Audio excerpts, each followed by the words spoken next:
बिना तिकीटचं लोकल मध्ये चढलं की अशी परिस्थिती बघायला मिळते। नमस्कार, राम राम मंडळी, पुणे ट्रिप पार्ट 2 मध्ये तुमचं स्वागत आहे। दगडूशेठ गणपतीचं दर्शन घेऊन निघालो मेट्रो स्टेशन कडे। तुळशीबागेत जायचं म्हणलं तर खूप पाऊस येत होता म्हणून नाही गेलो। मेट्रो जर सोलापुरात चालू झाली तर पांढरी मेट्रो लोक लाल करून सोडतील।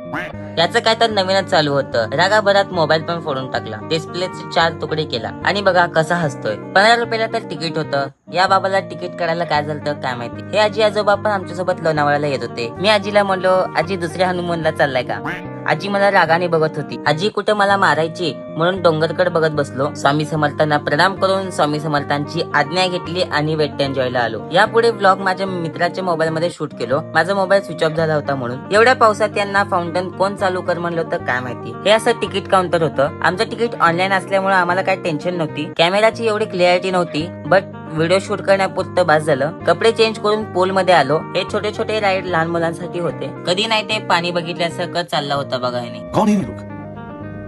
कहां से आते हैं? तशी खूप गर्दी नव्हती। साऊंड मुळे अजून मजा येत होती। गाणे पण थोडेसे भारीच होते। मला कुठं पाण्यात फेकायचे म्हणून मी पाण्याच्या बाहेर आलो। मला सगळ्यात मोठ्या राईड मध्ये बसायचं होतं म्हणून राईड मध्ये बसायला आलो। फ्रंट कॅमेरा तेवढा चांगला नव्हता म्हणून बॅक कॅमेरानेच व्हिडिओ घेत होतो। वरून असं खूप मस्त व्ह्यू दिसत होता। या रोलर कोस्टर मध्ये बसून आजचा व्लॉग इथंच संपला। भेटूया पुणे ट्रिप पार्ट 3 मध्ये। Thanks for watching.